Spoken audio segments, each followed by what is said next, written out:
దేవుని ప్రశస్త నామానికి మహిమ కలుగునుగాక.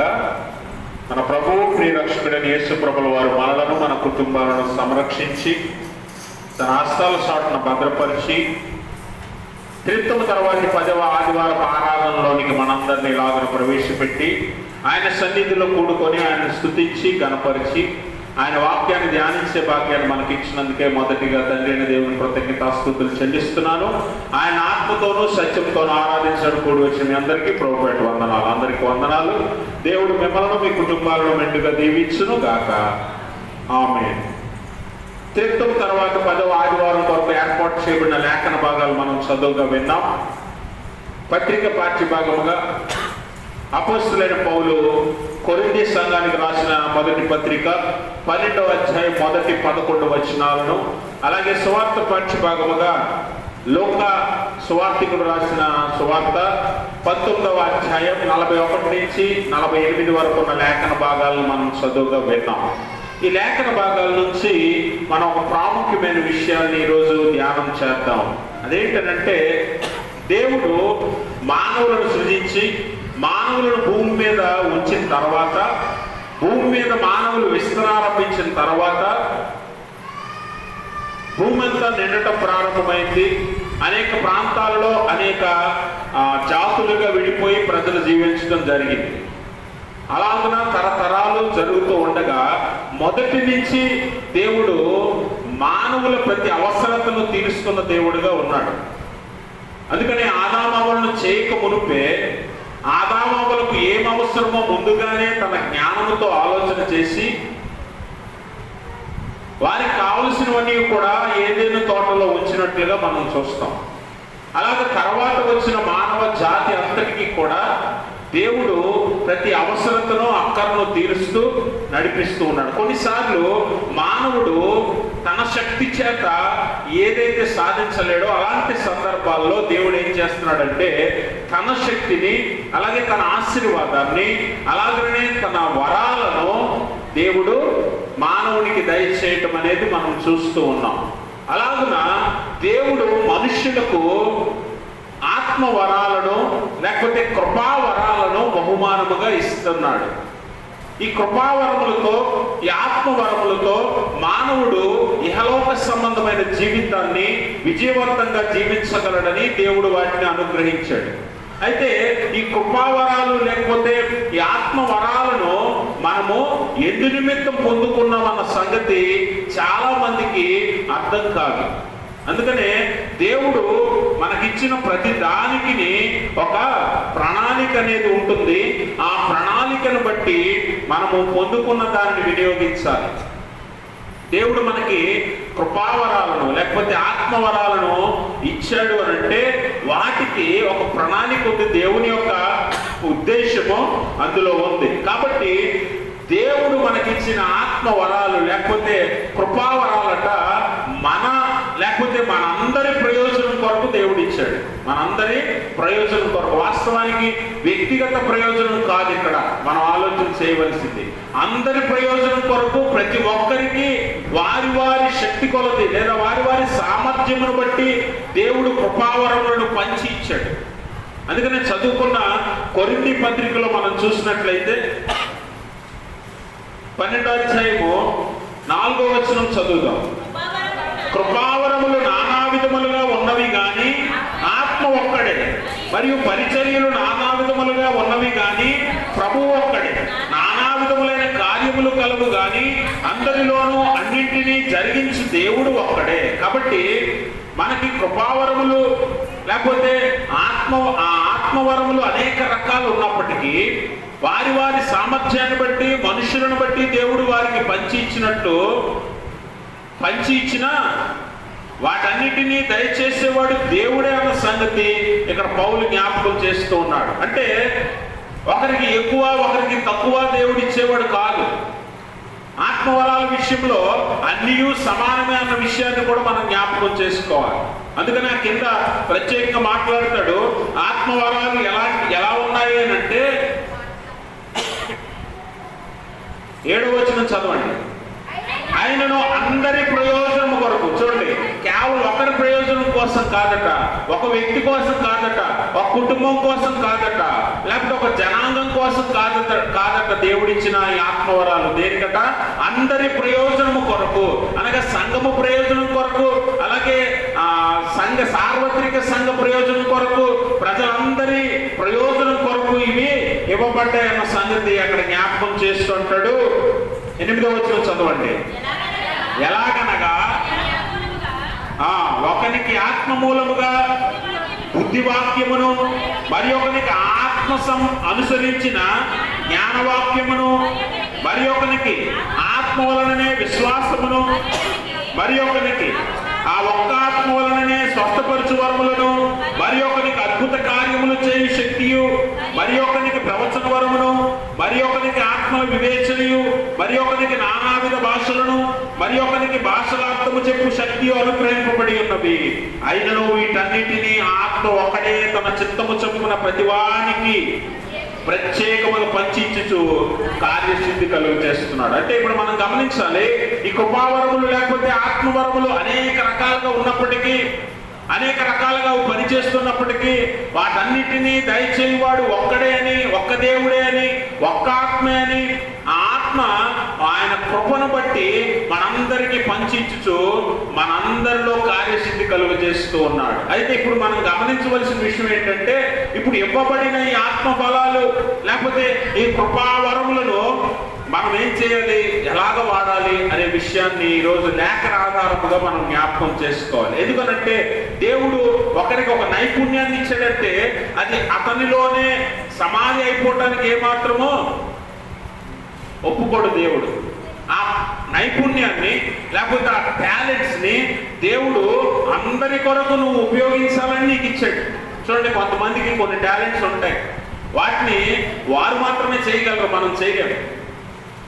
ఆ నైపుణ్యం ప్రత్యేకంగా దేవుడు వారికి ఎందుకు ఇచ్చాడు అంటే అది కేవలం వారి కొరకు లేకపోతే వారి కుటుంబం కొరకు కాదు, కానీ అది అందరికీ ప్రయోజనం కలుగునట్లుగా దేవుడు దయచేశాడు. అలాగే ఈ ఆత్మవరాలు, ఈ కృపావరములు అనేవి కూడా దేవుడు అలాగే మనకు దయచేశాడు. అందుకనే మొట్టమొదటిగా ఈ ఆత్మవరాలు లేకపోతే ఈ కృపావరాల ద్వారా మనం చేయవలసింది ఏంటి అని ఆలోచన చేస్తే మనము సేవ చేయాలి.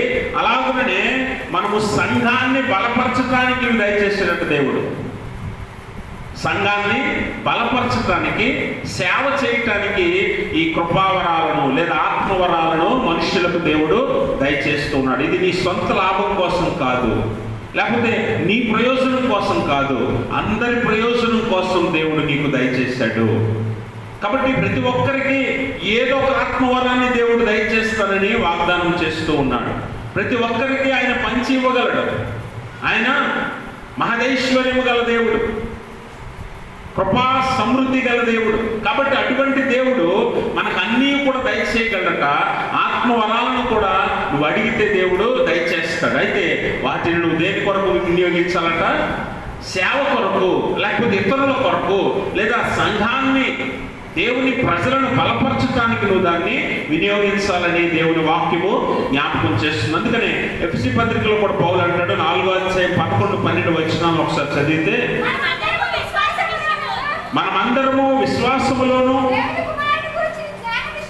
దేవుని కుమారుని గురించిన జ్ఞాన విషయములోను ఏకత్వము పొంది సంపూర్ణ పురుషులమగు వరకు, అనగా క్రీస్తునకు కలిగిన సంపూర్ణతకు సమానమైన సంపూర్ణత కలవారమగు వరకు ఆయన ఇలాగు నియమించెను. చాలండి. అంటే పరిశుద్ధులు సంపూర్ణులగునట్లు క్రీస్తు శరీరము క్షేమాభివృద్ధి చెందుటకు, పరిచర్య ధర్మం జరుగుటకు ఆయన కొందరిని అపోస్తలుగాను, కొందరిని ప్రవక్తలుగాను, కొందరిని సువార్తికులుగాను, కొందరిని కాపురులుగాను, ఉపదేశకులుగాను నియమించెను. అర్థమైందా మీకు? దేవుడు తన కృపావరముల ద్వారా మనుషులను బలపరచుట గల కారణం ఏంటంటే మనమట క్రీస్తు వలె సంపూర్ణం అవ్వాలట.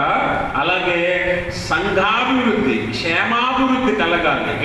ఎడిఫికేషన్ ఆఫ్ ది చర్చ్, సంఘానికి క్షేమాభివృద్ధి కలుగునట్లుగా దేవుడు మనల్ని బలపరుస్తున్నాడు. అందుకే కొందరిని అపోస్తలుగాను, కొందరిని ప్రవక్తలుగాను, కొందరిని కాపురులుగాను, కొందరిని ఉపదేశకులుగాను దేవుడు ఏర్పాటు చేస్తాడు. ఈరోజు విశ్వాసిగా నీకు కూడా ఒక బాధ్యతను దేవుడు ఇచ్చాడు. దేవుని పరిచర్యను, దేవుని సువార్తను ప్రకటించే భారాన్ని నీ మీద ఉంచాడు. నువ్వు ఖాళీగా కేవలం ఇంట్లో కూర్చొని వాక్యం వింటున్నాను, నేను భక్తిలో ఉన్నాను అని నువ్వు అనుకోవటానికి సరిపోదట. నీకు కూడా ఒక బాధ్యత ఉంది. నీకు కూడా దేవుడు ఒక వరాన్ని ఇస్తాడు. కాబట్టి దానిని నువ్వు ప్రజలందరి యొక్క ప్రయోజనం కొరకు వినియోగించాలి. సంఘ క్షేమాభివృద్ధి కొరకు నువ్వు దాన్ని వినియోగించాలి. నీ పొరుగు వారి మేలు కొరకు, వారికి సేవ చేయట కొరకు దానిని నువ్వు వినియోగించాలి అనే విషయాన్ని ఇక్కడ జ్ఞాపకం చేస్తూ ఉన్నాడు. కాబట్టి గమనించండి, దేవుడు మనకిచ్చిన ఆత్మవరాలు లేదా కృపావరాలను మనం దేనికి వాడాలట? సేవ చేయట కొరకు, సంఘాన్ని వృద్ధి చేయట కొరకు, సంఘాన్ని బలపరచుట కొరకు మనము వినియోగించాలి. ఇంకొక మాట మనము ఈ కొరింథీ పత్రికలోనే 14-12 చదివితే, మీరు ఆత్మ సంబంధమైన వరముల విషయమై ఆసక్తి గలవారు కనుక సంఘమునకు క్షేమాభివృద్ధి కలుగు నిమిత్తము అవి మీకు విస్తరించున్నట్లు ప్రయత్నం చేయండి. మీకు దేవుడు ఒక వరం ఇస్తే అది వృద్ధి చెందినట్లు, ఇంకా ఆత్మీయంగా మీరు బలపడి సంఘానికి క్షేమాభివృద్ధి కలుగునట్లు మీరేం చేయాలట? ప్రయత్నం చేయాలని దేవుని వాక్యము తెలియజేస్తుంది. కాబట్టి ఆత్మవరాలను కోరుకునేవారు, ఆత్మవరాలు పొందాలని ఆశ కలిగిన వారు ఏం చేయాలట? దేని కొరకు వాటిని వాడాలంటే దేవుని సన్నిధిని లేక దేవుని సంఘాన్ని వృద్ధి చేయుటకు, క్షేమాభివృద్ధి కలుగు చేయుటకు, సంఘము కొరకు, ప్రజల కొరకు, దేవుని బిడ్డల కొరకు పని చేయాలి. ఈరోజు మనం చూస్తే చాలా మంది వరములు కలిగి ఉన్నాము అని చెప్పుకునే వారందరూ కూడా వారి వారి స్వప్రయోజనాల కొరకు, వారి వారి లాభం కొరకు, వారి కొరకు, వారి కుటుంబాల కొరకు వాటిని వినియోగించుకోవటం చాలా మందిని మనం చూస్తూ ఉన్నాం. కానీ దేవుని ఉద్దేశం ఏంటో తెలుసా? నీకు ఆత్మవరాన్ని లేదా కృపావరాన్ని దేవుడు ఇచ్చిన ఉద్దేశం ఏంటంటే నువ్వు అనేకుల కొరకు వాడబడాలి, అనేకులు ఎదుట నువ్వు దేవుని సాక్షిగా నిలబడాలి, దేవుని నువ్వు ప్రకటించేవాడిగా, క్రీస్తుని లోకానికి చూపించేవాడిగా నువ్వు ఉండాలని దేవుడు ఈ కృపావరములతో మనల్ని దీవిస్తూ ఉన్నాడు. ఈ కృపావరములు మనకి అనుగ్రహించి ఉన్నాడు. కాబట్టి మొట్టమొదటిగా నువ్వు జ్ఞాపకం చేసుకోవాలి, దేవుని కృపావరము పొందిన నువ్వు లేదా పొందాలని ఆశ కలిగిన నువ్వు ఏం చేయాలంటే దేవుని కొరకు పనిచేసేవాడిగా నువ్వు ఉండాలి.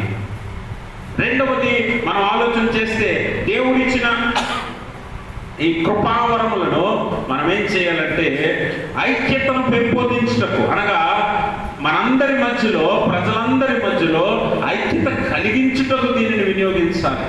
విడగొట్టడానికి కాదు, విభజించటానికి కాదు, ఐక్యతను కలుగు చేయటానికి కృపావరములను దేవుడు మనకు దయచేశాడు. ఐక్యత అనగా ఒకరినొకరు ప్రేమించుకోవటం, ఒకరినొకరు ఆదరించుకోవటం, ఒకరితో ఒకరు కలిసి జీవించటం ఐక్యత అంటే. ఈరోజు భయంకరమైన పరిస్థితులు కుటుంబాల్లో కానివ్వండి, సంఘాల్లో కానివ్వండి మనం చూస్తూ ఉన్నాం. రక్త సంబంధాల మధ్య విభజనలు ఉన్నాయి, బంధుమిత్రుల మధ్య వివాదాలు ఉన్నాయి, సంఘాల మధ్య కూడా ఈరోజు వివాదాలు ఉన్నాయి. ఎందుకు ఈ వివాదాలు వచ్చాయి అంటే దేవుని కృపావరములను సరిగా వినియోగించుకోలేనటువంటి వారుగా మనం ఉన్నాం. దేవుని ఉద్దేశం ఏంటంటే, దేవుడిచ్చిన కృపావరముల ఉద్దేశం ఏంటంటే ఐక్యత కావాలి, యూనిటీ. అందరి మధ్య ఐక్యతను దేవుడు కోరుకొని కృపావరాలను దయచేశాడు. కానీ ఈరోజు ఈ కృపావరములను అడ్డు పెట్టుకొని చాలా మంది, చాలా సంఘాలు, చాలా కుటుంబాలు, చాలా మంది విశ్వాసులు వేరైపోతున్నారు, విడిపోతూ ఉన్నారు. అందుకనే దేవుడు మీకు ఇచ్చిన ఆశీర్వాదాన్ని, దేవుడు మీకు ఇచ్చిన నైపుణ్యాలను, దేవుడు మీకు ఇచ్చిన ఈ వరాలను దేని కొరకు వాడాలంటే మనము అందరినీ ఐక్యతలో నడిపించడానికి వాడాలంట. అందుకే దేవుని వాక్యం అంటుంది, సమాధానపరచువారు ధన్యులు, వారు దేవుని కుమారులు అనబడతారని దేవుని వాక్యంలో యేసు ప్రభు వారు తెలియజేస్తూ ఉన్నాడు. కాబట్టి ఆ యూనిటీ కోసం మనము పని చేయాలని దేవుని వాక్యము తెలియజేస్తుంది. అలాగే మనం జ్ఞాపకం చేసుకోవాలి, దేవుని వాక్య సంబంధమైన జీవితంలో మనం ఉన్నప్పుడు దేవుని వాక్యానికి అనుగుణంగా మనం జీవించడానికి సిద్ధపడతాం. మనము ఒకసారి ఎవరికైనా కొంతమంది టాలెంట్ ఉంటుంది, ఆ టాలెంట్స్ కానివ్వండి, లేకపోతే నైపుణ్యాలు కానివ్వండి, స్కిల్స్ అంటారు. ఇవి ప్రత్యేకంగా కొంతమందికి ఉన్నప్పుడు కొంతమందిలో మనం గర్వం చూస్తాం, కొంతమందిలో మనము అహంకారం చూస్తాం, అతిశయం చూస్తాం. అది దేవుని బిడ్డగా నీకు ఉండకూడదు. ఒకవేళ నీకు దేవుడు కృపావరములతో నిన్ను దీవిస్తే, దేవుడు నీకు ప్రత్యేకమైన శక్తిని దయచేస్తే నువ్వేం చేయాలట? దానికి తగినట్లుగా నువ్వు జీవించాలట. ఎఫ్ఎస్సీ పత్రిక 4:3 ఒకసారి చదువుదాం.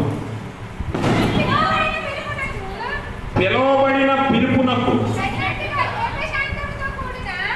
పిలవబడిన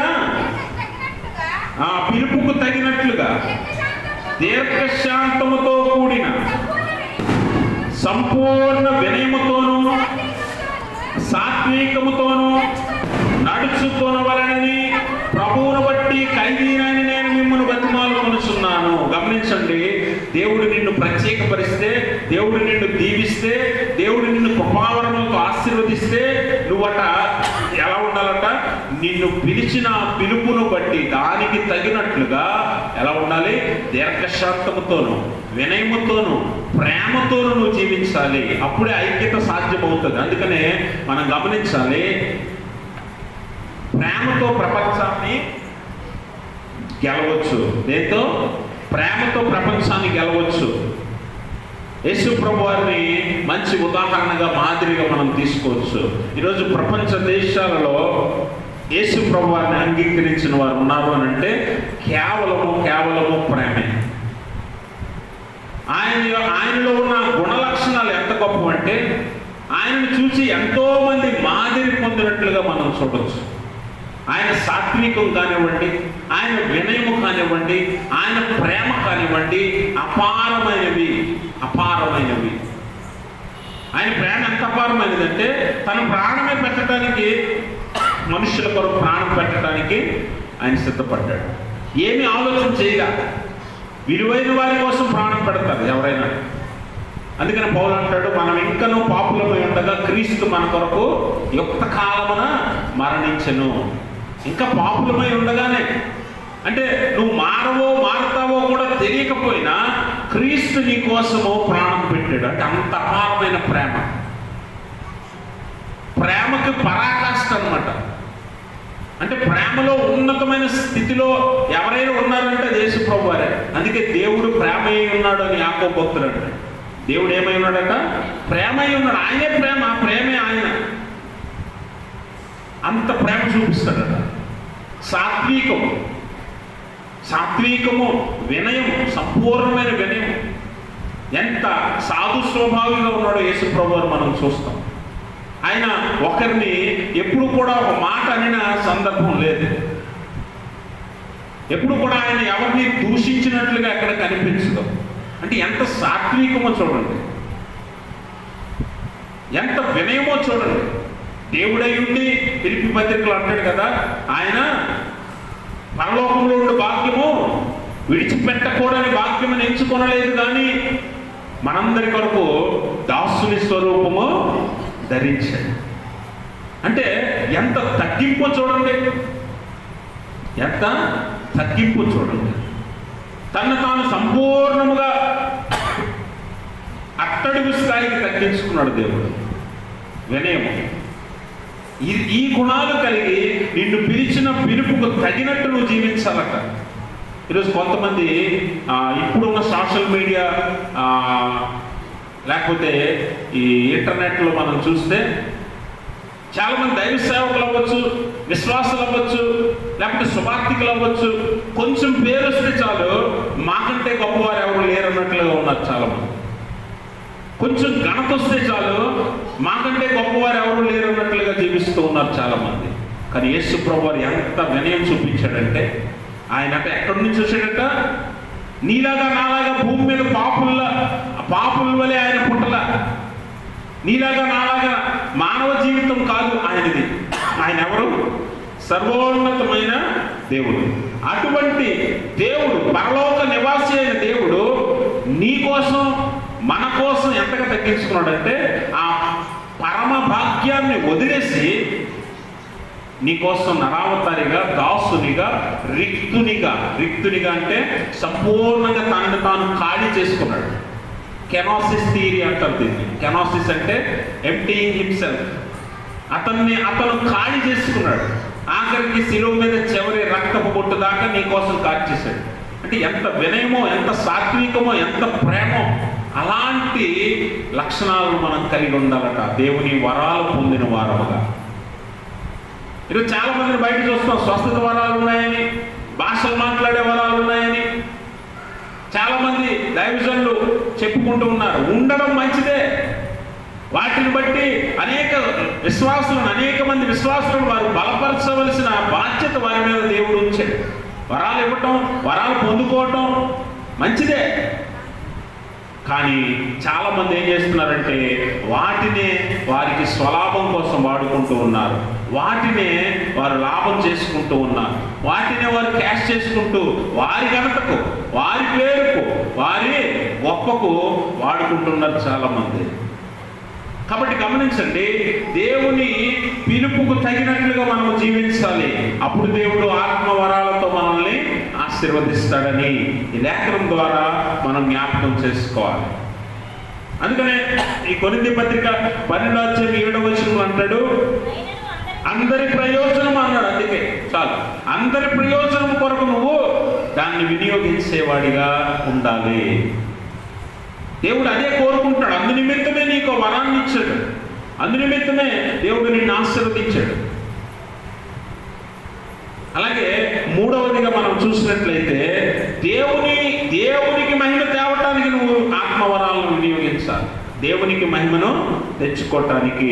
ఈరోజు చాలా మంది ఏం చేస్తున్నారంటే ఈ ఆత్మవరాల పేరు చెప్పి, కృపావరాల పేరు చెప్పి వారికి మహిమ తెచ్చుకుంటున్నారు.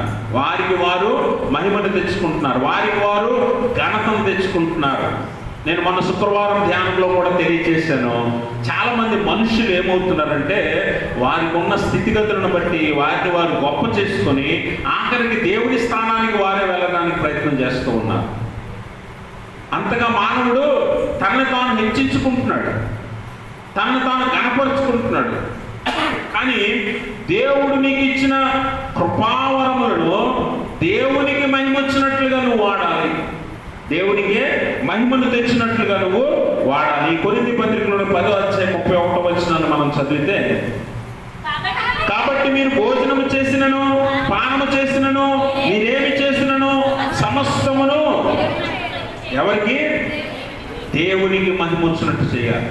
కేవలం నువ్వు భోజనం చేస్తేనే, కేవలం పానం చేస్తేనే, నువ్వు బ్రతికితేనే, ప్రవర్తిస్తేనే దేవునికి మహిమ వచ్చినట్టు ప్రవర్తించమంటే దేవుడే నీకు ఇచ్చిన కృపావరాన్ని, దేవుడే నీకు ఇచ్చిన ఆత్మవరం అనే బహుమానాన్ని తీసుకొని నువ్వు ఎలా ఉండాలి? మరింత దేవునికి మహిమను తెచ్చినట్టు నువ్వు జీవించాలి. మరింత దేవునికి ఘనతను తెచ్చినట్టు జీవించాలి. అందుకనే దేవుడు ఈ ఆత్మవరాలను మనకు దయచేశాడు అన్న సంగతి మనం అర్థం చేసుకోవాలి. అందుకనే కొరింథీ పత్రికలు కూడా అంటే చాలా మంది ఏం చేస్తున్నారంటే వారికి ప్రత్యేకంగా ఈ వరం ఉందని చెప్పుకుంటూ, ప్రత్యేకంగా నాకు ఈ వరం ఉందని చెప్పి ఆ వరాన్ని బట్టే వారు బ్రతికేస్తూ ఉన్నారు. ఆ వరాన్ని బట్టే వారి స్వలాభం కోసం ప్రయత్నం చేస్తున్నారు. కానీ పౌలు ప్రత్యేకంగా ఈ మాటలు అంటాడు. ఇదిగోండి కొరింథీ పత్రికలోనే మనం చూసినట్లయితే 14 17 చదువుతాం. నీవైతే బాగుగానే కృతజ్ఞతాస్తుతులు చెల్లించుతున్నావు గాని ఎదుటివాడు క్షేమాభివృద్ధి పొందడు. నేను మీ అందరికంటే ఎక్కువగా భాషలతో మాట్లాడుచున్నాను, అందుకు దేవుని స్తుతించదు. అయినను సంఘములో భాషతో 10,000 మాటలు మా పలుకుట కంటే ఇతరులకు బోధ కలుగునట్లు నా మనస్సుతో 5 మాటలు పలుకుట మేలు. గమనించారా? నీకు భాషలు మాట్లాడే వారు ఉందనుకోండి, దాన్ని నువ్వేం చేయాలట? నీకు నువ్వుగా దేవుని కృతజ్ఞత కృతజ్ఞతాస్తుతులు చెల్లించవచ్చు, మంచిదే. కానీ నీ భాషలో మాట్లాడే వరం అనేది అనేక మందికి ఎలా ఉండాలి? ఆశీర్వాదకరంగా ఉండాలి. అందుకని ఆ పైన అంటాడు 14వ అధ్యాయంలోనే, భాషలు మాట్లాడే వరం ఉన్నవాడు భాషల అర్థము తెలుసుకునే వరాన్ని కూడా అడగాలట దేవుణ్ణి. దేవునికి స్తోత్రం. అంటే నీవు ఆత్మవరాలలో అంతకంతకు వృద్ధి చెంది అనేక మందికి నువ్వు మేలుకరంగా ప్రయోజనకరంగా ఉండాలి. నీకు మాత్రమే లాభం ఉంటే సరిపోదు. ఈరోజు బయట చూడండి, చాలా మంది భాషలే మాట్లాడతారు, భాషల అర్థం ఎవరు చెప్పరు. ఎందుకంటే భాషలు కాదు కూడా చాలా మందికి తెలియదు. భాషలే మాట్లాడతారు, భాషల అర్థం ఎవడని చెప్తాడా? ఎందుకు చెప్పరు? అంటే వారి స్వలాభం కోసమే వారు వినియోగించుకుంటున్నారు ఆత్మవరాన్ని. అందరు భాషలు మాట్లాడే వాళ్ళైతే ఇప్పుడు ఎవడు అర్థం చేసుకుంటాడు దాన్ని? అందుకనే అంటాడు, సంఘములో భాషలతో 10,000 మాటలు మాట్లాడినా ఎవరికి లాభం లేదు, కానీ వాళ్ళకి బోధ కలిగినట్లు 5 మాటలు చాలట. ఇప్పుడు నేను ఏ ఉర్దూలోనో లేకపోతే అరబ్బీలోనో మాట్లాడాను అనుకోండి, మీరు ఉంటారు ఇక్కడ? ఉంటారా? తెలుగులో మాట్లాడితేనే సగం మంది పడుకుంటున్నారు, తెలుగులో చెప్తేనే సగం మంది ఎక్కడో ఆలోచిస్తున్నారు. నేను మీకు అసలు తెలియని భాషలో మాట్లాడాను అనుకోండి, ఒకరోజు వింటారు, పాస్టర్ గారు ఏంటి, పాస్టర్ గారికి ఏదో అయింది అనుకుంటారు. రెండో రోజు చూస్తారు, మాస్టర్ గారికి మారడేమో అనుకుంటారు. మూడో రోజు చూస్తారు, మీరే వెళ్ళిపోతారు ఇంటికి. మీకు ఈ పాస్టర్ మనకి ఏం చెప్పినా అర్థం అవ్వదు, వినడం కూడా వేస్ట్ అనుకుని మీరు వెళ్ళిపోతారు. అంతేనా? అంటే మీరు గమనించాలి, నీకు అర్థం కానప్పుడు నేను భాషతో మాట్లాడి ఏ లాభం? నీకు అర్థం అవ్వాలి, అది నీకు బోధ కలుగు చేయాలి, అది నీకు ప్రయోజనకరంగా ఉండాలి, అది నీకు మేలుకరంగా ఉండాలి. అప్పుడు కదా నేను భాష మాట్లాడి భాషల వరం పొందుకోవడం వల్ల అందరికీ ప్రయోజనం, నాకు మాత్రమే ప్రయోజనం కలిగితే సరిపోదు. అందుకే పౌలు అంటాడు, నేను మరీ ఎక్కువ భాషలతో మాట్లాడగలను, కానీ ఏం లాభం? సంఘానికి అర్థం అవ్వాలి, సంఘానికి బోధ కలగాలి, సంఘానికి ప్రయోజనం కలగాలి అని పౌలు అంటాడు. కాబట్టి దేవుడు నీకు ఇచ్చిన ఈ ఆత్మవరాలు లేకపోతే కృపావరాలు నువ్వు ఎలా వాడాలట? దేవునికి మహిమను తేవాలి, అనేక మందికి ప్రయోజనాన్ని కలుగ చేయాలి. ఇది దేవుని యొక్క ఉద్దేశం ఆత్మవరాలు ఇచ్చుటలో.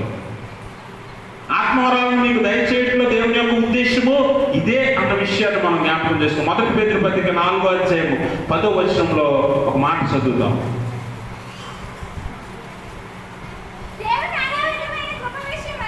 దేవుడు నానా విధమైన కృప విషయమై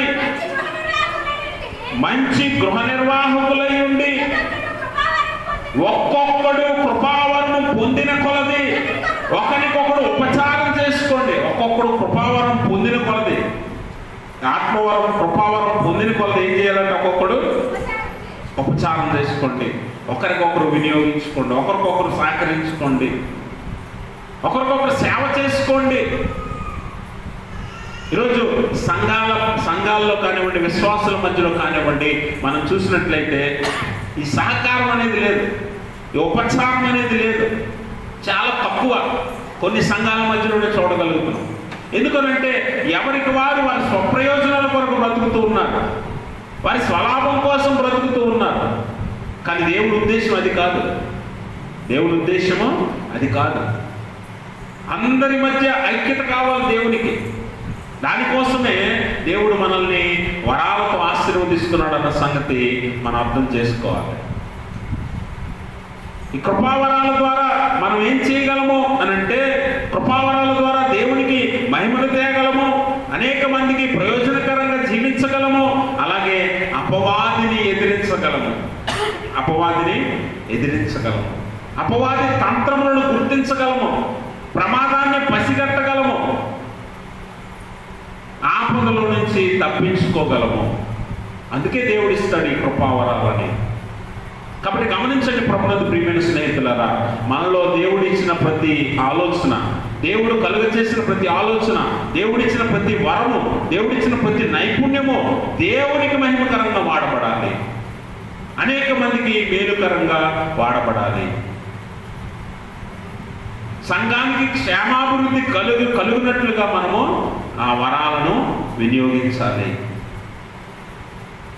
అలాగా వినియోగించి దేవునికి మహిమకరంగా మనం జీవించాలి. అందు నిమిత్తమే దేవుడు ఆత్మవరాలను మనకు దయచేశాడు. అందరి మేలు కొరకు, మనందరినీ బలపరచుటకు ఆత్మవరాలను దేవుడు దయచేశాడు. కానీ చాలా మంది ఏం చేస్తున్నారంటే వారి స్వలాభం కోసమో లేకపోతే వారి మేలు కోసమో వీటిని వినియోగిస్తూ ఉన్నారు చాలా మంది. అందుకనే రోమపత్రిక 12వ అధ్యాయం మనం చదివినట్లయితే, రోమపత్రిక 12వ అధ్యాయంలో పౌలు అంటాడు, రోమీయులకు రాసిన పత్రికలో 3వ వచనం చదవండి అమ్మా. తనని తాను ఎంచుకొన తగిన దానికంటే ఎక్కువగా ఎంచుకొనక దేవుడు ఒక్కొక్కరికి విభజించి ఇచ్చిన విశ్వాస పరిమాణ ప్రకారము తాను స్వస్థ బుద్ధి గలవాడొకటికై తగిన రీతిగా తను ఎంచుకొనవలెనని నాకు అనుగ్రహింపబడిన కృపను బట్టి మీలోనున్న ప్రతి వానితోనూ చెప్పుచున్నాను. అలాగే 6వ వచనం చదవండి. మనకు అనుగ్రహింపబడిన కృప చొప్పున వేరు కృపావరములు కలిగిన వారమై ఉన్నాము గనుక, ప్రవచన వరం అయితే విశ్వాస పరిమాణం చొప్పున ప్రవచించము, పరిచర్య అయితే పరిచర్యలోను, బోధించువాడైతే బోధించుటలోను, హెచ్చరించువాడైతే హెచ్చరించుటలోను పని కలిగిందుము. పంచిపెట్టువాడు శుద్ధ మనస్సుతోనూ, పై విచారణ చేయువాడు జాగ్రత్తతోనూ, కరుణించువాడు సంతోషముతోనూ పని జరిగించవాలంటే ఆఖరికి ప్రతి చిన్న పని కూడా దేవుడు మనకి ఇచ్చింది అని చెప్తున్నాడు పౌలు. దేవుడు మనకిచ్చిన కృపావరమే, దేవుడు మనకిచ్చిన కృపావరము, వేవేరు కృపావరముల ద్వారా మనం ఏం చేయబడుతున్నాం? పని కలిగి ఉన్నాము. పంచిపెట్టేవాడు పంచిపెట్టాలా, బోధించేవాడు బోధించాలా, బుద్ధి చెప్పేవాడు బుద్ధి చెప్పాలా, హెచ్చరించేవాడు హెచ్చరించాలా. ఇలా అనేక రకాల పరిచర్యలు అందరికీ ఇవ్వబడ్డాయి. వాటిని కృపావరములతో మనము దేవునికి మహిమ కలుగునట్లుగా మనము చెయ్యాలని ఈ లేఖనంలో అపోస్తలుడైన పౌలు తెలియజేస్తున్నాడు. కానీ చాలా మంది వారి స్వలాభం కోసము చేస్తూ ఉన్నారు. వారి పర్సనల్ గెయిన్ కోసం, లేకపోతే వారి పేరు ప్రఖ్యాతుల కోసం చేస్తూ ఉన్నారు. అలాగున్న దేవుడు అంగీకరించడు. కాబట్టి అందరికీ మేలు కలుగునట్లు మనం దాన్ని వినియోగించాలని తెలియజేస్తున్నాం. ప్రత్యేకంగా ఈ కృపావరములను దేవునికి మహిమకరంగా వాడటం మానేసి చాలా మంది దీన్ని వ్యక్తిగత లాభాల కోసం వాడుతూ ఈ కృపావరముల ద్వారా గర్వము అతిశయాన్ని పెంపొందించుకుంటున్నారు. చాలా మంది ఏం చేస్తున్నారు? అతిశయంతో గర్వంతో నిండిపోయి ఉన్నారు ఈ కృపావరముల వల్ల. ఈ కృపావరములను అలాగని వినియోగిస్తున్నారు చాలా మంది. అది కూడా దేవునికి అంగీకారం కాదన్న విషయాన్ని మనం అర్థం చేసుకోవాలి.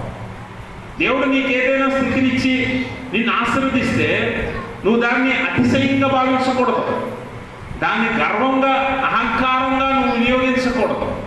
దేవుడు ఏ స్థానాన్నైనా తీసివేయగలడు, ఇవ్వగలడు, తీసివేయగలడు. నెబుకద్నెజరు రాజును మనం చూస్తాం. అందరికంటే ఉన్నతమైన స్థితిలో దేవుడు ఉంచాడు. కానీ గర్వంతో తన కళ్ళు మూసుకుపోతే దేవుడు జంతువులాగా మార్చాడు, గడ్డి తినిపించాడు. ఆ స్థితికి కూడా దేవుడు తీసుకెళ్ళగలడు అన్న విషయాన్ని మనం గుర్తు చేసుకుంటూ ఈ కృపావరములు దేవుడు మనకి ఇచ్చినప్పుడు గర్వము చూపించకూడదు, అతిశయ అహంకారం మనలో కలగకూడదు. ఇందాక చెప్పినట్లు యేసు ప్రభువారు ప్రేమతోనూ సంపూర్ణమైన వినయముతోనూ సాత్వికంతోనూ ఎలాగైతే జీవించాడో అదే మనకు మాదిరిగా ఉండాలి. అందుకనే మనం ఎంత ఎత్తు ఎదిగినా మనల్ని మనము తగ్గించుకుంటూ ఉండాలి. తను తాను తగ్గించుకున్న వాడే హెచ్చింపబడతాడని లేఖనం తెలియజేస్తుంది. కాబట్టి ఫిలిప్పీ పత్రిక 2వ అధ్యాయం 3వ వచనంలో అపోస్తలుడైన పౌలు కక్ష చేతనైనను వృధాతిశయం చేతనైనను ఏమీ చేయక వినయమైన మనస్సు కలవారై ఒకరినొకడు తనకంటే యోగ్యుడని ఎంచుచు మీలో ప్రతివాడును తన సొంత కార్యములను మాత్రమే కాక ఇతరుల కార్యములు కూడా చూడవలెను. గమనించారా? మన సొంత పనులే, మన స్వార్థం కోసం మనం బతకడం కాదట. మన పొరుగువాని యొక్క అవసరత కూడా చూడాలి, వారి కార్యాలను కూడా చూడాలి, వారి అవసరతలు కూడా చూడాలి. అలాగే వినయముతోనూ మనం మనల్ని తగ్గించుకునే గుణంతోనూ మనం బ్రతకాలి. కానీ గర్వంతో మన కళ్ళు పైకెక్కకూడదు, మన కళ్ళు పైకెక్కకూడదు. కానీ చాలా మంది ఏం చేస్తున్నారంటే, నేను ఇందాక చెప్పినట్లుగా కొద్దిపాటి ఆశీర్వాదం అనుభవించిన తర్వాత చాలా మంది మాకంటే గొప్పగా ఎవడు ఆశీర్వదించబడలేదు, మాకంటే ఉన్నతంగా ఎవడు లేడు అనుకున్నట్లుగా చాలా మంది వారిని వారు గర్వంతో, అతిశయంతో, అహంకారంతో నింపుకుంటున్నారు. అటువంటి జీవితాలు లేకపోతే అటువంటి విశ్వాసులు దేవునికి అంగీకారం కాదన్న విషయాన్ని మనం గుర్తించాలి. కాబట్టి గమనించండి ప్రభునందు ప్రియమైన స్నేహితులారా, దేవుడు నీకు ఇచ్చిన ఆత్మవరాలను లేకపోతే కృపావరాలను నీ కోసం కాదు అన్న విషయం నువ్వు తెలుసుకోవాలి. అందరి ప్రయోజనం కోసం దాన్ని వినియోగించాలి, అందరి కొరకు దాన్ని వాడాలి, దేవునికి మహిమను తెచ్చినట్టు వాడాలి, అందరి మధ్యలో ఐక్యతను నింపునట్లు దాన్ని వినియోగించాలి. అది దేవుడు కోరుకుంటున్నాడు. అలాంటి వారికే దేవుడు ఆత్మవరాలను, కృపావరాలను బహుమానంగా ఇస్తాడు. కాబట్టి నువ్వు దేనికి వాడాలో దానికి వినియోగించి దేవునికి మహిమను తెచ్చితే ఖచ్చితంగా దేవుడు నిన్ను ఆశీర్వదిస్తాడు. అయితే చాలా మందికి కృపావరాలు కావాలని ఆశ ఉంటుంది. అవి పొందాలంటే ఏం చేయాలి అని మనం ఆలోచన చేస్తే, చదువుకున్న సువార్త పాఠ్య భాగంలో యేసుప్రభు వారు ఒక కార్యాన్ని జరిగిస్తూ ఉన్నారు. లూకా సువార్త 19వ అధ్యాయం 41 నుంచి 48లో యేసుప్రభు వారు ప్రారంభంలోనే ఒక పట్టణానికి వెళ్ళాడు. ఏ పట్టణం అది? చదవండి, 41వ వచనం. ఆయన పట్టణము సమీపించినప్పుడు దానిని చూసి దాని విషయమై ఏం చేశాడంటే యేసుప్రభు వారు, ఈరోజు దేవుడు నిన్ను దర్శించే సమయం అవుతుంది, దేవుడు నిన్ను చూడటానికి వచ్చే సమయం అవుతుంది. ఆ సమయాన్ని నువ్వు గుర్తించకపోతే ఆయన నిన్ను చూసి ఏడ్చే పరిస్థితి వస్తుందేమో, నిన్ను చూసి దుఃఖించే పరిస్థితి వస్తుందేమో, నిన్ను చూసి బాధపడి పశ్చాత్తాపడే పరిస్థితి వస్తుందేమో. మానవులను భూమి మీద చేసినందుకు దేవుడు మనుషులందరూ ఒకసారి దర్శించి చూసి ఏమనుకున్నాడు? ఆదికాండం 6వ అధ్యాయంలో భూమి మీద దేవుడు నరులను చేసినందుకు తన హృదయంలో నొచ్చుకున్నాడు, పశ్చాత్తాపడుతున్నాడు, బాధపడుతున్నాడు. ఎందుకో తెలుసా? ఈ మనుష్యులు ఎవరు కూడా మంచి ఆలోచనతో లేరు, వీరి హృదయం ఎల్లప్పుడూ చెడ్డది అని దేవుడు అనుకున్నాడు. అలాగన దేవుడట యెరూషలేము పట్టణాన్ని దర్శించాడట. యెరూషలేము పట్టణం పైకి ఎలా ఉందంటే అద్భుతంగా, అంగరంగ వైభవంగా ఆలయం కనిపిస్తుంది, ఆలయం చుట్టూ ఊరు కనిపిస్తుంది, పట్టణం కనిపిస్తుంది. చూసి ప్రతి ఒక్కడు అబ్బా ఎంత గొప్పగా ఉంది పట్టణం అనేలా ఉంది. కానీ యేసుప్రభు వారు ఒక్కడే ఆ పట్టణం యొక్క భవిష్యత్తు చూస్తున్నాడు. దేవునికి స్తోత్రం. ఈరోజు నువ్వు నేను చూడటానికి అందరికీ బాగానే ఉన్నాం, కానీ దేవుడు నీ యొక్క భవిష్యత్తు చూస్తాడు. దేవుడు నీ భవిష్యత్తు చూస్తాడు. రేపేమి సంభవించడం మీరు ఎరుగరు కనుక ప్రభువు చిత్తమైతే మనం బ్రతికి ఉండి అనే మాట అంటాడు యాకోబు. ఎందుకన్నాడు అంటే భవిష్యత్తు ఎరిగిన దేవుడు కనుక యెరూషలేము పట్టణ భవిష్యత్తుని యేసుప్రభు చూస్తున్నాడు. అక్కడ ఉన్న వారందరూ కూడా పట్టణాన్ని చూస్తున్నారు, ఆలయాన్ని చూస్తున్నారు. అబ్బా ఎంత వైభవం ఉంది ఆలయము అనుకుంటున్నారు. ఆలయంలో ఆరాధనలు జరుగుతున్నాయి, ఆలయంలో అందరూ కూడుకుంటున్నారు, ఆలయంలో ఆఖరికి వ్యాపారం కూడా జరుగుతుంది. అన్ని చూసి మనుషులకి ఏమనిపిస్తుందంటే అబ్బా ఇంతకంటే ఘనత యెరూషలేము ఆలయానికి వస్తుందా అనుకుంటున్నారు. కానీ యేసుప్రభు వారు ఆ పట్టణం విషయమై ఏం చేశాడు? ఏడుస్తున్నాడు. ఎందుకంటే యేసుప్రభు వారికి తెలుసు, యేసుప్రభు వారు ఇంచుమించు 30వ సంవత్సరం, అంటే యేసుప్రభు వారు పుట్టిన తర్వాత 30వ సంవత్సరంలో యెరూషలేము పట్టణాన్ని చివరిసారిగా దర్శించాడు. 30వ సంవత్సరంలో ఈ పట్టణాన్ని దర్శిస్తే 40 సంవత్సరాల తర్వాత, అంటే ఇప్పుడు 70వ సంవత్సరంలో, క్రీస్తు శకం 70వ సంవత్సరంలో, అంటే 70 AD 70వ సంవత్సరంలో రోమన్ చక్రవర్తి అయిన టైటస్ అనే చక్రవర్తి ఈ యెరూషలేము పట్టణాన్ని నేలమట్టం చేశాడు, కాల్చాడు. పట్టణాన్ని, ఇళ్లను మొత్తం అందరినీ రాయి మీద రాయి లేకుండా నేల కూర్చేసాడు. ఇంచుమించు అప్పుడు జరిగిన ఉపద్రవంలో, ఆ టైటస్ అనే రోమా చక్రవర్తి చేసిన ఉపద్రవంలో యెరూషలేం పట్టణం మొత్తం కాలిపోయింది. 10 లక్షల మంది యూదులు చనిపోయారు. ఎంతమంది? 10 లక్షల మంది యూదులు చనిపోయారు.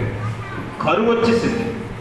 ప్రతి ఇంటిలో, ప్రతి కుటుంబంలో ఏడుపులు, దుఃఖము, బాధ తప్పేలేదు. భవిష్యత్తును చూస్తున్నాడు దేవుడు. దేవునికి స్తోత్రం. కాబట్టి గమనించండి, నీ భవిష్యత్తును చూసి నిన్ను బట్టి దేవుడు ఒకవేళ దుఃఖిస్తే, నిన్ను బట్టి ఒకవేళ దేవుడు బాధపడితే నీ భవిష్యత్తు ఏమైపోతుందో ఒకసారి ఆలోచన చేయి. అందుకని ఆయన ఆలయంలోకి వచ్చాడు. పట్టణాన్ని చూశాడు. పట్టణ పరిస్థితి బాగలేదు, భవిష్యత్తు బాగలేదు. పట్టణం నుంచి ఆలయంలోకి వచ్చాడు. ఆలయంలోకి వచ్చాక ఆలయ పరిస్థితి అస్సలు బాగలేదు. ఆలయ పరిస్థితి అస్సలు బాగలేదు.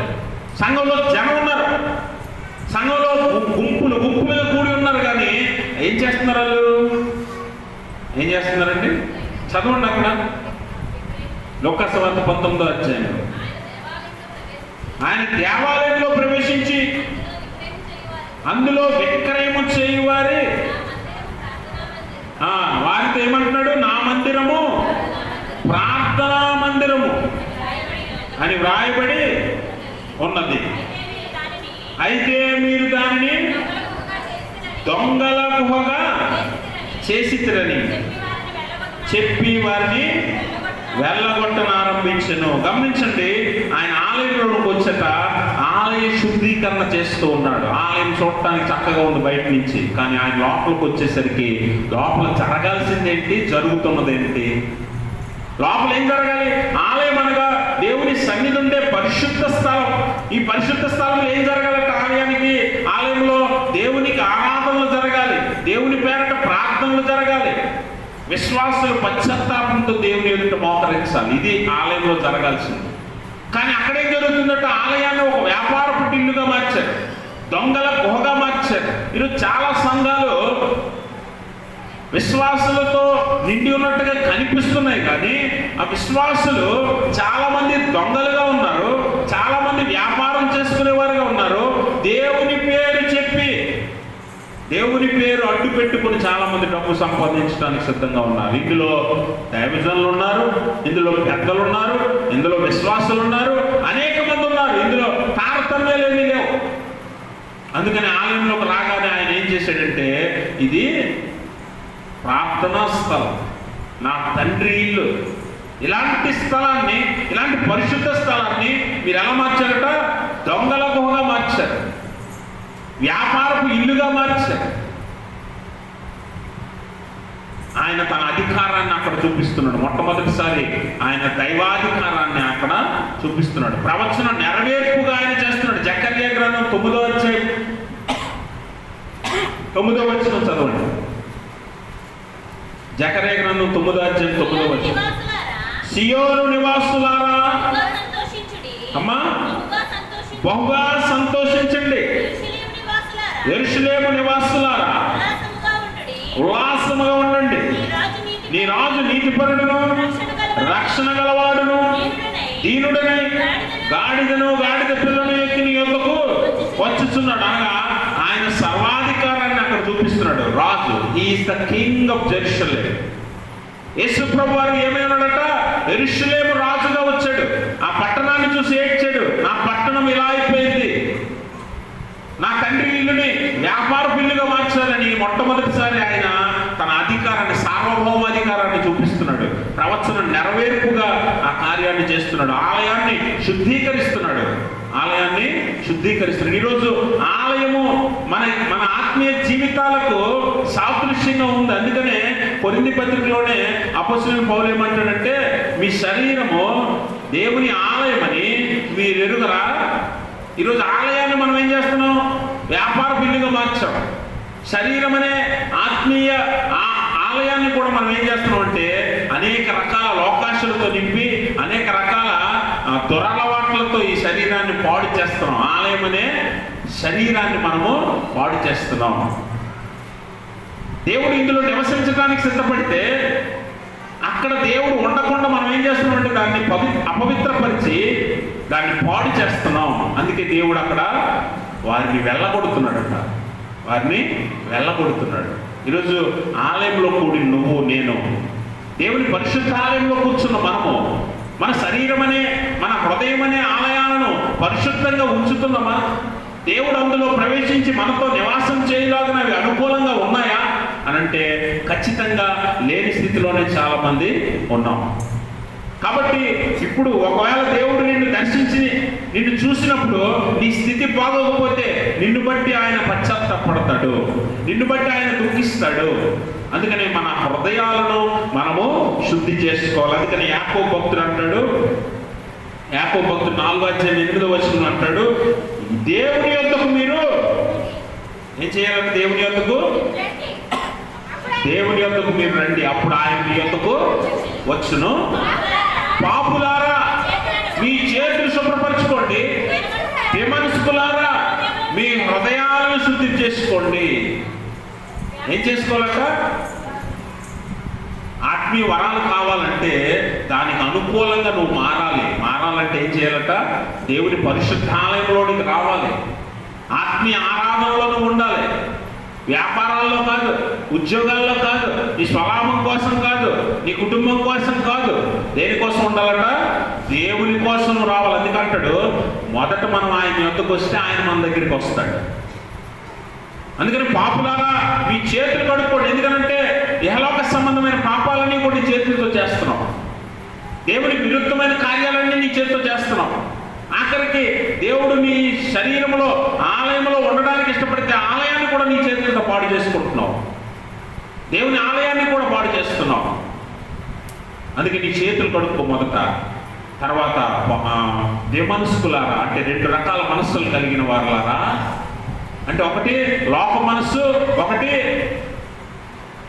వాక్యానుసారమైన మనస్సు. రెండింటినీ ఒకసారి ఆదివారం ఎక్కడికి వస్తే భక్తులు అవుతారు, బయటికి వెళ్తే ఏమవుతారు? బయటికి వెళ్తే మీకు ఇష్టం వచ్చింది అవుతారు. ఇలా 2 రకాల మనస్తత్వాలతో మీరు జీవిస్తున్నారు. అందుకే ద్విమనస్కులారా మీ హృదయాలను శుద్ధి చేసుకోండి. అంటే హృదయంలో 2 ఆలోచనలు పెట్టుకుని బతుకుతారు. 2 ఆలోచనలతో మనము జీవించకూడదు. అందుకే ద్విమనస్కులారా మీ హృదయాలను కడుక్కోండి, శుద్ధి చేసుకోండి. ఆలయం అనే ఆ హృదయాన్ని శుద్ధి చేయి. యేసుప్రభు వారు ఆలయ శుద్ధీకరణకి కారణం ఏంటంటే నిన్ను నువ్వు శుద్ధి చేసుకోమని, దీనికి సాదృశ్యం. మన హృదయాలను శుద్ధి చేసుకోమని, హృదయాలను కడుక్కోమని. 2 రకాల ఆలోచనలు ఉండకూడదు, 2 రకాల మాటలు ఉండకూడదు, 2 రకాల ప్రవర్తనలు ఉండకూడదు, 2 రకాల నిర్ణయాలు ఉండకూడదు. అందుకని దేవుడు అంటాడు మీరు వెచ్చగానైనా ఉండండి, చల్లగానైనా ఉండండి, నులివెచ్చని స్థితిలో మీరు ఉండొద్దు. 2 రకాల మనస్తత్వాలు ఎప్పుడు కలిగి ఉండొద్దు, 2 రకాల ఆలోచనలు ఎప్పుడు కలిగి ఉండొద్దు. అందుకే ఇంకో చోట యేసుప్రభు అంటాడు మీ మాట అవునంటే అవునని ఉండాలి, కాదంటే కాదని ఉండాలి. అంతకు మించింది ఏదైనా అపవాది నుంచి వచ్చే ఆలోచన అంటాడు. 2 రకాల మాటలు మాట్లాడకూడదు. కొంతమంది చూడండి ఇక్కడ అవునంటారు, బయటికి వెళ్ళి కాదంటారు. ఇక్కడ అవునని బయటికి వెళ్ళి కాదంటారు. చాలా మంది అనుకూలంగా మాట్లాడతారు. అప్పటికి వారికి మేలు కలిగినట్టు అనిపించిన దేవునికి అది అంగీకారం కాదన్న విషయాన్ని మనం జ్ఞాపకం చేసుకోవాలి. కాబట్టి ఆత్మవరాలు పొందాలంటే దేవునికి ఇష్టడిగా, దేవునికి మహిమకరంగా, అనేక మందికి మాదిరికరంగా, ప్రయోజనకరంగా నీ బ్రతుకు ఉండాలి భూమి మీద అని అంటే నువ్వేం చేయాలంటే మొట్టమొదటిగా నిన్ను నువ్వు శుద్ధీకరించుకోవాలి. శుద్ధి చేసేది ఎవరంట? ఇంతకీ హృదయాన్ని శుద్ధి చేసేది ఎవరంట? మనం ఆరాధన అయిపోగానే ప్రతి వారము జ్ఞాపకం చేసుకుంటాం కదా, దేవా నా యందు శుద్ధ హృదయం కలుగచేయి అని పాడేస్తారు. అందరూ పాడేస్తారు, అందరూ పాడతాం బాగా. నిద్రలో అడిగినా కూడా ఈ పాట అందరూ పాడతారు. కానీ ఇంతకు అసలు కంటెంట్ ఎవరికి తెలియదు. దేవుడే మన హృదయాలను శుద్ధి చేస్తాడు. ఆ 10వ వచనం చదవండి, 51వ కీర్తన. దేవా నా యందు శుద్ధ హృదయం కలుగు చేయి, తర్వాత నా అంతరంగములో స్థిరమైన మనసు. ఎందుకంటే 2 రకాల ఆలోచనలు వెళ్ళకూడదు నాకు. ఇంకా చాలండి. నా అంతరంగంలో స్థిరమైన మనస్సును నూతనంగా పుట్టించు. ఒక్కటే ఉండాలి, స్థిరంగా ఒక చోట ఉండాలి నా హృదయం. 2 రకాల ఆలోచనలు ఉండకూడదు, 2 చోట్లకి వెళ్ళకూడదు. నా హృదయం స్థిరంగా ఉండాలి. నూతనంగా పుట్టించు.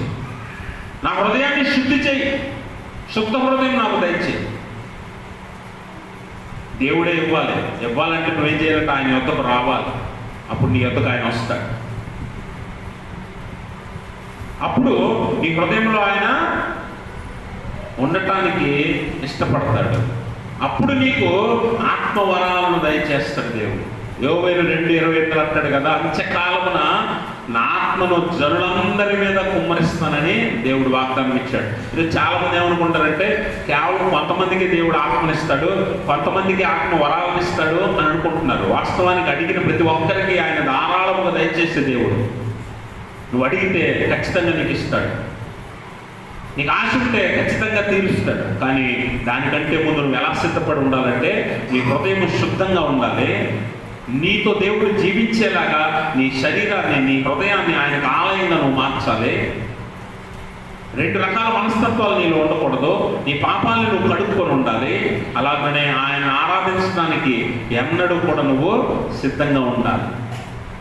ఆయన యొద్దకు నువ్వు వచ్చేవాడిగా ఉండాలి. ఈరోజు మేము అనుకున్నాం,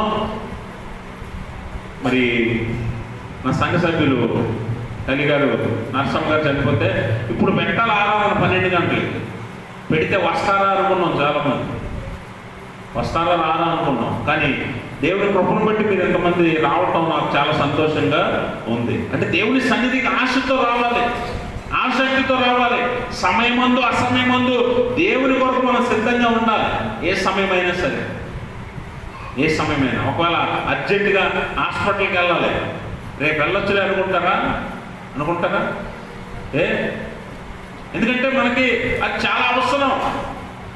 ఆరోగ్యం చాలా అవసరం. కాబట్టి ఆలయం కూడా అలాంటిదే, దేవుని సన్నిధి కూడా అలాంటిదే.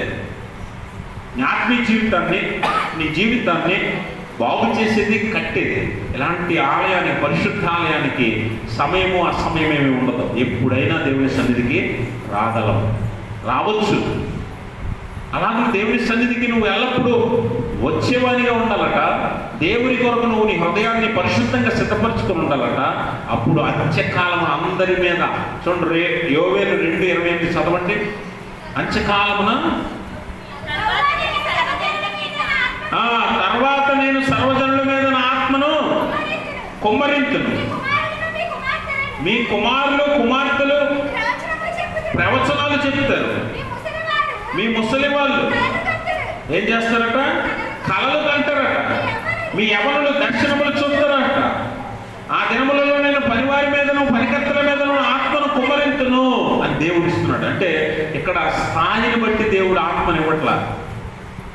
అల్పమైన వారి దగ్గర నుంచి అత్యధికమైన గనులైనటువంటి వారి వరకు అందరికీ ఇస్తున్నట్టు. ఎప్పుడు దేవునికి నువ్వు అనుకూలంగా ఉన్నప్పుడు, అప్పుడు నువ్వు దర్శనాలు చూస్తావు, అప్పుడు నువ్వు కళలు కంటావు, అప్పుడు నువ్వు ప్రవచిస్తావు.